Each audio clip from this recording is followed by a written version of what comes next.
Donc, les bardes, je pourrais en avoir des tonnes et des tonnes et des tonnes et des tonnes et des tonnes, des tas de tonnes à dire sur sa vie. Mais le problème, c'est que, voilà, c'est des tonnes et des tonnes. C'est l'inconvénient quand tu dois parler de la vie d'un barde, c'est que c'est un barde. Ça raconte des histoires. Et ça raconte des histoires aussi sur soi. Parce qu'ils ont une forme de, comment on va dire ça, de trouble de l'âme qui fait que ils ont l'impression que leur pouvoir s'intensifie lorsqu'ils parlent d'eux et qu'ils se mêlent aux exploits des groupes d'aventuriers. Oui, nous avons aussi le dragon. Nous. Alors que c'est que chanter derrière. Hein. Oui, nous avons vaincu le kraken. Alors qu'il était sur le bateau en train de se taper la princesse. Mais ça lui donnait du cœur à l'ouvrage à la princesse pour autre chose, certainement. Dont on pensera les détails. Donc oui, parler de la vie d'un barde en quelques minutes. Moi, je peux pas. Je peux pas. Tout ce que je peux dire, oui, je peux pas. Je peux pas, il y en a trop. Tout ce que je peux dire, oui, c'est que le barde est quand même quelqu'un de particulier, ouais. Son nom, Loric de Haute-Pierre. Oui. Loric de Haute-Pierre, c'est même pas drôle, hein, pour une fois. Loric de Haute-Pierre, rien que vous lui posez une question sur d'où il vient, vous en avez pour 6 heures minimum. Je peux juste résumer la fête en disant que, du côté de son papa, il a donc le père de son papa qui est un demi-nain, la mère de son papa qui est une demi-elfe, le père de sa maman qui est demi-tiflin à Simar, c'est-à-dire des humains, soit avec du sang de démon, soit avec du sang d'ange, et la mère de sa maman qui est changeur de peau.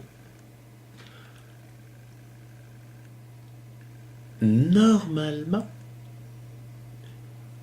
certains disent aussi qu'il y a du sang hobbit, du sang orc et tout ça. Mais de sang des 4 grands-parents, on en est sûr. Ça fait quoi comme mélange? Demi-tiflin à Simar et au moins la moitié de sang humain là-dedans. Changeur de peau, on peut dire que bon ben ça se transforme quoi. Mais ça reste humain, demi-nain. Je passe ces détails, c'est pas la peine d'expliquer. Je vous dis, il y en aurait pour des heures. Et demi-elfe, ça fait beaucoup quoi. Je dirais, il a au moins presque, on va dire, ouais, il y a plus de la moitié qui est humain là-dedans. Plus de la moitié qui est humain. Et qu'est-ce qu'il a retenu, cet andouille de barde? Qu'est-ce qu'il a retenu? Juste son ascendance elfique. À côté des origines naines ou du fait que de temps en temps, quand il s'énerve, il se transforme en ours. Et oui, on le sait pas, mais il le fait des fois, ça lui est arrivé. Mais il a peur que les autres le remarquent, évidemment. Loric des Hautes-Pierres, combattant ours. Non mais on peut pas être barde, on peut pas être barde. Je veux dire, Loric des Hautes-Pierres, que des fois s'énerve, il a des petites cornes. Des fois, il y a des ailes qui lui apparaissent. Des fois, il y a une hache, la hache du nain, ou le marteau de guerre du nain qui lui parle. Il parle aux objets nains comme ça. Mais ça, il le dit pas aux gens. Il préfère pas le dire. Ou alors il le raconte en l'empoulant, en racontant d'autres histoires de famille. Oh, il dit que c'est quelqu'un de... Il parle de légendes qui viennent du passé, que c'est quelqu'un dans le passé. Tout ça pourquoi? Parce que si les gens savaient qu'il était le fruit d'une sorte de création qui a duré comme ça sur plus que la génération de ses parents, parce que pour faire un dominant, ça a été quelque chose, ça remonte aux arrière-grands-pères. Il y a quelqu'un qui est derrière tout ça. Quelqu'un qui s'appelle l'homme au masque sombre, mais chut. Eh bien, ce quelqu'un, il a œuvré pour la création de ce barde, qui est le véritable héros du groupe d'aventure. Les gens ne le savent pas. Oui, c'est le véritable héros parce que c'est lui qui raconte l'histoire, c'est lui qui transmettra au Hobbit plus tard. C'est le barde, c'est le barde. Mais le barde, lui, ce qu'il aime, c'est raconter les histoires, hein, et pas forcément les vivre. Donc c'est vraiment, vraiment, vraiment très compliqué d'être barde parce qu'on est au cœur de l'action. Mais on veut raconter l'action. C'est comme le caméraman qui filme. Quand on filme, on voit plus ce qui se passe. Et ben c'est pareil pour le barde. Il doit chanter, il doit être hors trait pour pouvoir raconter. Parce que s'il est dans l'action, eh ben il verrait pas tout ce qui se passe. C'est pour ça que les bardes sont souvent accusés d'être des lâches. Non, sans barde, il n'y aurait pas de groupe d'aventuriers. Eh ouais, sans barde. Puis Peut-être que je ferai une vidéo spéciale un jour sur toutes les histoires qu'a le barde. Mais je dois avouer que ça risque d'être aussi long que la trilogie du Seigneur des Anneaux. Oui, parce qu'il a une histoire sur chacun. 2, 3, 4, 5, 6. Des histoires salaces aussi, parce qu'il aime ça. Je ne parle pas de toutes ces histoires de cul au barde, qui aime tout. Toutes les races et tous les sexes. Même des fois les troisièmes sexes. Enfin bref. Tout ça pour dire qu'il vaut mieux que j'attaque directement son portrait chinois. Le portrait chinois. Un animal. Tous ses compagnons diraient le coq, parce qu'il chante, il chante, il chante, le coq. Mais non, le barde, il est gentil. C'est la licorne. C'était la licorne, non. Oui, la licorne. Un végétal. Une rose. Entre les dents, bien sûr.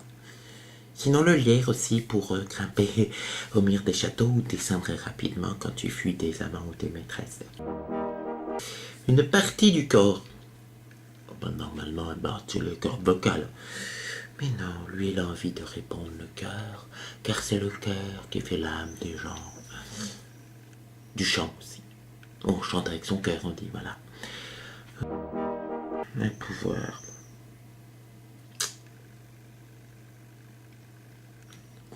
Chanter encore mieux, si cela était possible. Et quand même, quand on entend ses compagnons, si c'est possible. Et une arme. Mais la parole, tiens. La parole quand t'es un barde, qu'est-ce que tu veux qu'il y soit d'autre? Enfin, c'est des questions stupides. Pff. Une activité humaine. Il est barde. Qu'est-ce que vous voulez que ça soit d'autre que le chant ou la danse? Et bien pourtant, ça aurait pu être faire l'amour aussi. Non, non, non, non, non. Il faut savoir que notre barde a une petite passion, un jardin secret.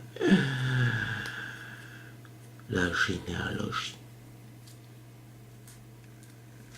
Je vais vous dire, entre nous, il faudrait bien le chercher chez lui, parce que la seule chose qu'il n'a pas bien cherché, c'est chez lui. Il a cru les histoires qu'on lui avait racontées, mais s'il savait la vérité, s'il savait. Un personnage historique. Ah bah oui, un personnage historique, le premier grand poète connu, un truc du genre l'équipe, ou philosophe, un truc genre Homère dans le monde de Donjons et Dragons, quoi. Un personnage mythologique. Lui, ce qu'il aimerait bien être, c'est devenir lui-même un personnage mythologique, une sorte de demi-dieu, voire de dieu. Mais s'il doit vraiment parler de quelque chose du passé qui le transcende, hein, qui élève son essence au pinacle de ce qui est possible, il parle de l'homme au masque sombre. L'homme au masque sombre, oui, je me répète bien. Oui, ça l'a toujours fasciné, cette idée d'une personne qui peut avoir de plaisir au visage comme lui. Ouais. Des fois, ça l'est parce qu'il fait des soirées déguisées aussi, mais je ne peux pas non plus trop en... Une maxime ou un mot. Je vous aime, madame, du plus profond de mon cœur. Ou je vous aime, monsieur, du plus profond de mon cœur. Ou je vous aime, chose étrange dont je ne peux définir le sexe, du plus profond de mon cœur. Une qualité. L'amour. L'amour, bien sûr. L'amour. Sous toutes ses formes. Un défaut. L'amour. Et oui, parce que quand même, il y a des petits trucs qui vont des fois avec des bêtes ou des maladies. Une œuvre d'art. Mais lui-même, qu'est-ce que la profession de barde, sinon de devenir le pinacle, le sommet, le plus absolu des artistes. Dans lui-même, une œuvre d'art, c'est lui. Un phénomène naturel. Un phénomène naturel. Ah ben lui-même aussi, hein, lui-même, la grâce, quoi, incarnée, hein. C'est la grâce pour un barde, un phénomène. Enfin bon, moi je peux pas essayer des barbes. Une couleur, oh mais une couleur, mais celle de l'amour, madame, celle de l'amour, monsieur, celle de l'amour, toi, dont on ne connaît pas bien le sexe. Et un objet? Eh ben, comme certains l'ont déjà dit, celui du désir, mais lui, un objet, qu'est-ce qui pourrait être d'autre que un instrument de musique, ou du papier et un crayon? Voilà. Et encore, je vous le fais court, parce que vraiment, quand on lui a posé ce portrait chinois, ça a duré 6 heures. Voilà.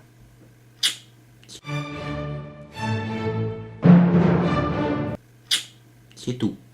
La semaine prochaine, le magicien. Oui. Ah oui, sinon, j'oubliais, ouais, effectivement, il y a un petit secret. Si vous voulez vraiment savoir la vérité, il y a des chances que la mère du bar